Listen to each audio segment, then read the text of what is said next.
This is an introduction to family treatment models that are used by our service. All the staff wanted to get together to deliver you the following message: truths about eating disorders.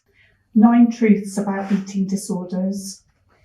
Many people with eating disorders look healthy but may be extremely ill. Families are not to blame and can be the best resource. An eating disorder diagnosis is a health crisis that affects personal and family functioning. Eating disorders are not choices, but serious, biologically influenced illnesses. Eating disorders affect people of all genders, ages, races, ethnicities, body shapes, weights, sexual orientation, and socioeconomic status. Eating disorders carry an increased risk of suicide and medical complications. Genes and environment play an important role in the development of an eating disorder. Genes alone do not predict who will develop an eating disorder. These are the family approaches that we offer. Family-based treatment, multifamily therapy modular, FTAN and FTBN, family therapy, carers training and carers support. The following link explains about family-based treatment. In multifamily therapy, the family are viewed as an essential resource. Families are not part of the problem, they are the solution to recovery. Families are invited to sessions. Usually there are 6 to 8 families. The aim is for a collaboration of shared experience and expertise between families, professionals, and people who have recovered with lived experience. Eating disorders impact on everyone in the family. The family is defined by anyone who the person with an eating disorder cares about and who cares for them in return. This approach enables us to develop or tap into everyone's resilience and strengths to empower the family to overcome eating disorders. The aim of the work is to promote engagement and development of the therapeutic contract, help families to challenge the symptom, exploring issues of individual and family development, and explore endings and a discussion of future aims and plans.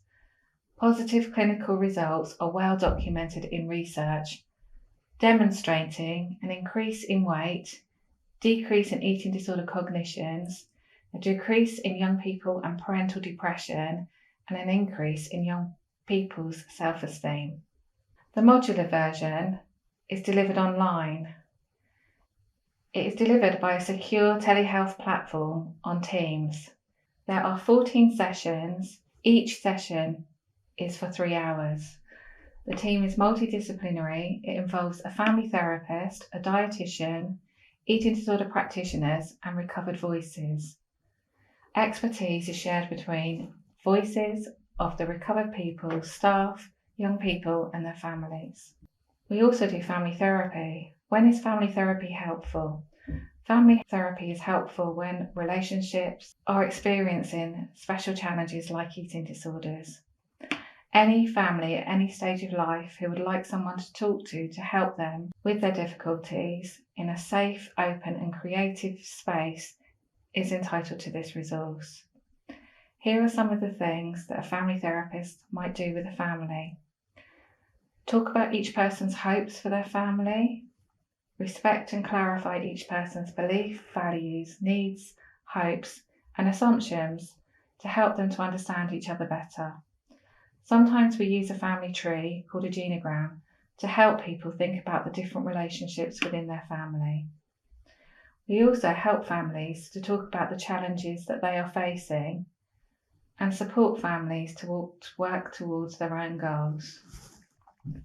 Support for carers is vital as we know how challenging eating disorders can be. We offer a monthly carer support group. This is an opportunity for anyone who is caring for a loved one with an eating disorder. This could be parents, siblings, friends, co-workers. Our support group is run online and details of dates, times and how to book can be found on our website. We also offer carers workshops. These are 2-day skills workshops that offer professional techniques, including but not limited to dealing with challenging behaviours, specialised communication skills, avoiding traps that may maintain the eating disorder, and supporting recovery. Details of times, dates, and how to book can be found on our website. There's a variety of different ways to engage young people as well as talking therapy. Have a look at our art gallery. It is important to remember everyone comes to therapy at different stages, and we use the following model to demonstrate this. Initially, many young people may not even recognise that they have a problem, and the speech bubbles depict the common statements and ways of thinking. We each use different approaches at each stage.